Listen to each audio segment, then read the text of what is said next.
תודה שנכנסתם, אני אסף אופק, בימאי ואיש קריאייטיב עם ניסיון של מעל 20 שנה בהפקה לערוצי הטלוויזיה השונים.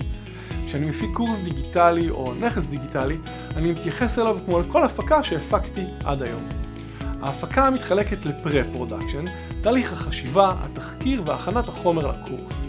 ההפקה עצמה, בה מצלמים את הקורס בצורה מקצועית וחסכונית, ועורכים אותו בצורה מעניינת ומדויקת לקהל הצופים. פוסט-פרודקשן, ההפצה כיצד הקורס יגיע לקהל היעד, תוכנית פרסום ושיווק עם יעדים ברורים. אני מפיק קורסים דיגיטליים יותר מ10 שנים, ומתוך הניסיון הזה הכנתי עבורכם 3 תוכניות ליווי, אחת לכל שלב בתהליך. תוכלו לרכוש את שלושתן, או אחת מהן, לפי הצורך. אבל נראה לי שנתחיל בפגישת היכרות בחינם. כנסו ללינק ותקבעו לנו פגישה. נתראה!